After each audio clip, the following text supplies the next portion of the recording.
આમ આદમી પાર્ટીની પત્રકાર પરિષદમાં આપ સૌ પત્રકાર બંધુઓનું હાર્દિક સ્વાગત છે।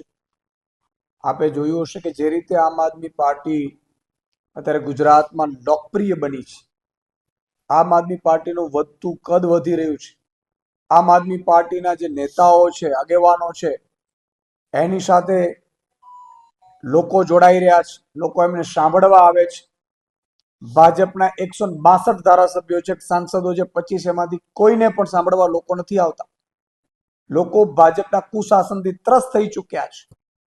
ત્યારે એક ગુજરાતની જનતાની આમ આદમી પાર્ટી ઉમ્મીદ બની છે, ત્યારે એનાથી બોખલાઈને ભાજપ વારંવાર ષડયંત્ર કરી રહ્યું છે। ભાજપ ગુજરાતમાં રાજ્ય સરકારમાં છે, પોલીસ એના કંટ્રોલમાં છે, એટલે પોલીસનો દુરુપયોગ કરીને ભાજપ આમ આદમી પાર્ટીના નેતાઓ ઉપર હુમલાઓ કરાવી રહી છે। તમે જુઓ કે પહેલા જામનગરમાં ગોપાલભાઈ ઉપર હુમલો થયો, આ પહેલા પણ અમારે છેત્રભાઈ ઉપર પણ હુમલા થયા, જેલમાં નાખવામાં આવ્યા। ગતરોજ અમારા ઓબીસી વિંગના પ્રદેશ અધ્યક્ષ પિયુષ પરમારની આગેવાનીમાં તે 1500 જેટલા ભાજપના અદના કાર્યકર્તાઓ અને નેતાઓ જ્યારે ગોપાલભાઈ ઇટાલિયાના હસ્તે જોડાયા, ત્યારે આ ભાજપ જેનો નેતાને કોઈ સાંભળવા નથી આવતું, ભાજપના નેતાઓને, જે ભાજપના નેતાઓ કોઈ લોકપ્રિય નથી, માત્ર ને માત્ર નરેન્દ્ર મોદીના નામ ઉપર બસી ગયા છે સરકારમાં, એ લોકોએ કેટલી નિમ્ન કક્ષાની રાજનીતિ કરી। એમણે એક યુવાને જે વિડીયો બહાર પાડ્યો છે અને એમણે જે કબૂલ્યું છે એ પ્રમાણે કેટલાક લોકો 50,000 રૂપિયો કે 25,000 રૂપિયો આપીને ગોપાલભાઈ ઉપર જૂતું ફેંકવાનું એમના કહી રહ્યા છે। એ યુવાને સ્વયંભૂ કહ્યું છે, એમણે એવું પણ કહ્યું છે કે મને દારૂ પીવડાવ્યો, રૂપિયા આપવાની વાત કરી, અને પછી ગોપાલભાઈની સભામાં એમના ઉપર ચપ્પલ ફેંકવાનું નક્કી થયું। એ મેં સાંભળ્યું છરી લઈને પણ આવ્યા છે, અમારા પિયુષભાઈએ ત્યાં જે રીતે નિવેદન કર્યું છે એ પ્રમાણે ભાજપ કેટલી નિમ્ન કક્ષાની પાર્ટી છે કે યુવાનોને બરબાદ કરી રહી છે। યુવાનોને રૂપિયાની લાલચ આપીને બેરોજગાર યુવાનોને એ દારૂ પીવડાવે છે। દારૂ પીવડાવીને આમ આદમી પાર્ટીના નેતાઓનું મોરલ ડાઉન થાય, નેગેટિવ મેસેજ જાય, એટલા માટે થઈને જૂતા ફેંકડાવે છે, ફેંકાવે છે, ચપ્પલ ફેંકાવડાવે છે। આ યુવાનોને ખરેખર ખતમ કરવા માટે મને લાગે છે કે ભાજપ નીકળી છે। આ હદે એક તો આ હુમલાઓ પરથી 3 વસ્તુ નક્કી થઈ છે કે આ ભાજપે હુમલો કરાવડાવ્યો છે। આ યુવાનનો આપને હમણાં વિડીયો પણ આપીશ, આપ પાસે હશે પણ ખરું। યુવાન કબૂલે છે કે મને 50,000 રૂપિયો કહેવામાં આવ્યું, મને દારૂ પીવડાવવામાં આવ્યું। દારૂ પીવડાવવામાં આવ્યું એવું યુવાન કહે છે, પછી પોલીસ એને પકડી લઈ જાય છે તો દારૂની વાસ નથી આવતી। ઈશુદાન ગઢવી જિંદગીમાં દારૂ નતો પીતો તો એફએસએલ માંથી પાછા રિપોર્ટ આવી જાય છે પોઝિટિવ। જ્યારે આ યુવાનને દારૂ પીધેલો છે તોય પોલીસ પકડતા નથી। એનો અર્થ એ થયો કે ભાજપના નેતાઓ અને પોલીસે મિલીભગત થઈ અને ત્યાં ગોપાલભાઈ ઉપર હુમલો કર્યો છે। આજે ગોપાલભાઈ ઉપર મેં તો સાંભળ્યું છે જાન લેવા હુમલો કરવાનો પ્રયાસ હતો, છરીઓ લઈને આવ્યા। શું એક પટેલનો દીકરો, પાટીદાર સમાજનો એક યુવાન ગુજરાતમાં શું વિસાવદર જીત્યો અને ગુજરાતની જનતાનો અવાજ બને છે? એટલું બધું ભાજપને ખટકી રહ્યું છે? ભાજપ આટલું બધું પાટીદારોથી નફરત કરે છે? ભાજપ આ શું કરી રહી છે? આ પહેલા પણ કેશુબાપાના હાલ ભાજપે કેવા કર્યા હતા? આ પહેલા એની પહેલા કેટલા એવા નેતાઓ છે કે જેમણે એની કારકિર્દીઓ ભાજપે ખતમ કરી છે પાટીદાર આગેવાનોની? ફરીથી ગોપાલભાઈ જે પાટીદાર યુવાન છે, પાટીદારોમાં ત્યારે લોકપ્રિય બન્યા છે, ત્યારે પાટીદાર યુવાન ઉપર જાન લેવા હુમલો કરવાનું ષડયંત્ર ભાજપના રાજમાં થયું છે। માનનીય મુખ્યમંત્રી અને ગૃહમંત્રીએ કાં તો સ્વીકારવું પડે કે એમણે હુમલો કરાવડાવ્યો છે, કાં તો એ સ્વીકારવું પડે કે એમને સરકાર ચલાવતા આવડતી નથી અને કાયદો વ્યવસ્થા ચલાવતા આવડતું નથી। બે વસ્તુ સાબિત થાય છે।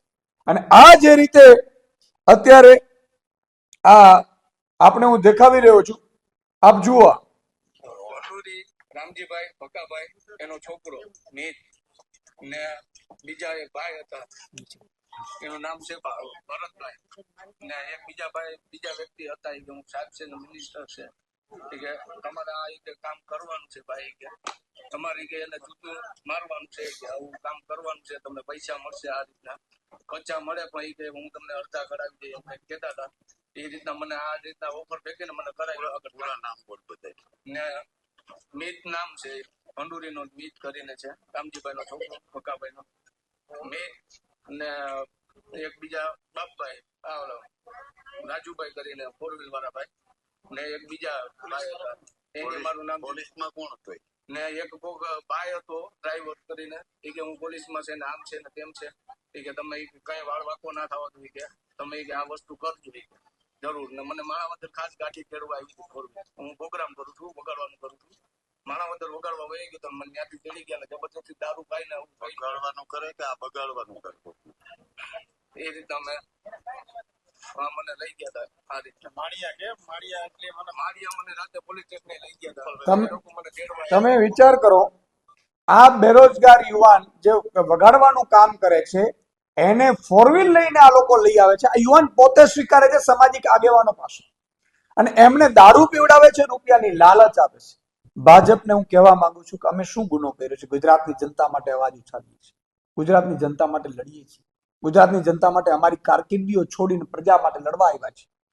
તમે વર્ષોથી કુશાસન કરી રહ્યા છો. અત્યારે બેરોજગાર યુવાનો પરેશાન છે, ખેડૂતો પરેશાન છે. તમને ગામમાં કોઈ ખેડૂત ઘૂસવા નથી દેતો, ટેકાના ભાવ નથી મળી રહ્યા, ટેકાના ભાવે પણ તમે ગડબડો કરો છો, તમે ખાતર નથી મળી રહ્યા, એમાં પણ નેનો ભટકાવો છો. બેરોજગાર યુવાનોને તમે પેપર ફોડો છો, નોકરી નથી આપતા સરકારી.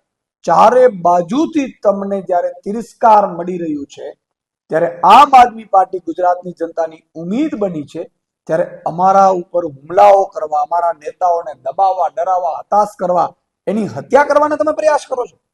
આટલી હદે ગંદી રાજનીતિ કરો છો. રાજનીતિ ખેલદિલીથી થતી હોય છે, વિપક્ષને પણ એટલો જ અધિકાર હોય છે. ત્યારે આજે હું માંગ કરું છું કે આ તપાસમાં ઊંડાણપૂર્વક જો તપાસ, આ બેરોજગાર યુવાનો છે, આ નાના યુવાનો છે, આને અમે ગુનેગાર નથી માનતા. આ નાના યુવાનોને ભાજપે દુરુપયોગ કર્યો છે, એને દારૂ પીવડાવ્યો, રૂપિયો આપ્યો. અને તમને હું બીજો એક ફોટો પણ બતાવું કે જે આ મીતનું નામ લે છે. આ મીત અને આ બે યુવાનો અહીંયા આગળ બેઠા છે, આપણે ફોટો પણ આપવામાં આવશે. આ જ મીત છે યુવાન, અને એ આજે સબીર કરીને જે યુવાને ચપ્પલ ફેંક્યું અને કબૂલ્યું છે એ આ ભાઈ છે. આ બંને ત્યાં બેઠા હતા. આખું ષડયંત્ર કરવામાં આવ્યું છે. આટલું ષડયંત્ર કરવાની શું જરૂર છે ભાઈ? અમે રાજનીતિમાં એટલા માટે આવ્યા છીએ કે પ્રજાનું કામ કરી શકીએ. તમે 15-20 કામ કરો, અમે રાજનીતિમાંથી સંન્યાસ લઈ લેશું. અમને મારવાની જરૂર નથી, અમારા ઉપર હુમલા કરવાની જરૂર નથી. આજે ગુજરાતની જનતા આમ આદમી પાર્ટીમાં એટલા માટે આખી જનતા જોડાઈ રહી છે.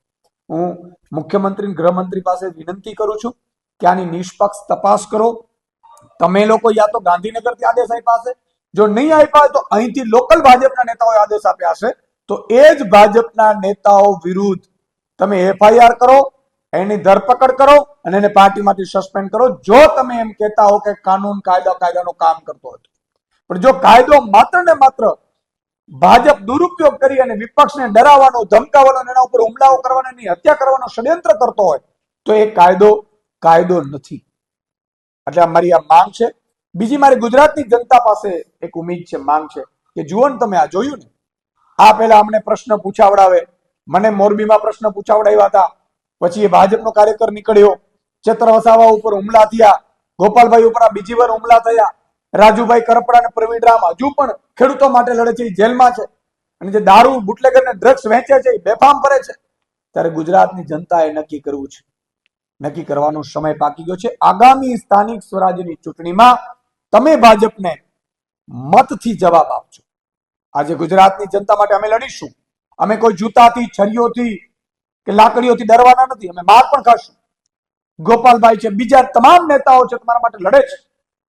પણ તમારે નક્કી કરવાનો છે, ગુજરાતની જનતાએ, કે હવે ભાજપને મતથી જવાબ આપવાનો સમય પાકી ગયો છે. આપનો કોઈ કઈ સવાલ હોય તો.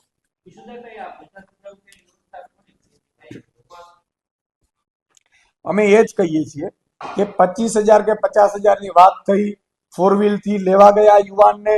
આ યુવાન પોતે કબૂલે છે કે મને આવું કહેવામાં આવ્યું, અને એ યુવાન કહે છે કે મેં દારૂ પણ પીધેલો છે.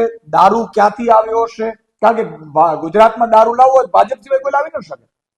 વિપક્ષને તો ભાઈ એમને મેં અંદર કરી દે. તો ભાજપે દારૂ લાવ્યા છે, આમાં પોલીસ મિત્રનું નામ બોલે છે. એટલે કોઈ મોટા નેતાએ કોકને સૂચના આપી છે, અધિકારીને, એને પોલીસને પણ મોકલ્યો છે આ યુવાનને હિંમત મળે એટલે કે તું ડરતો નહીં, તને કાંઈ નહીં થાય. નહીં તો એને એવું તો પ્રજા કદાચ ડીબી નાખે તો તમે જુઓ ત્યાં પણ પ્રજાએ ડીબી નાખ્યા હતા યુવાનને. એટલે આ યુવાનને દારૂ પીધો એની તપાસ નથી થઈ, એને પૂછપરછ નથી થઈ.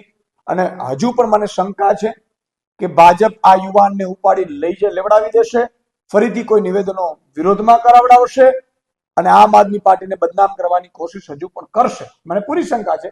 યોગ્ય તપાસ નહીં કરે. આ જ રાજકોટના મીડિયા સામે મેં પેલી સીટની રચના થઈ હતી ટીઆરબી ઝોનમાં, મેં પહેલા પણ કીધું હતું અને તમામ સીટોને મેં ખુલ્લી પાડી હતી. સીટોની રચના થઈ, શું થયું? આજે એ જ સીટની રચના આ જ રાજકોટના મીડિયાએ આટલા મહિનાઓ પછી જોઈ લીધું. ચમરબંધી ને ચોરીસોને કોઈ ચમરબંધીને પકડ્યું નથી. તમામ અધિકારીઓ ખુલ્લા ફરે સીટ ઢાંકવાનું કામ કર્યું છે.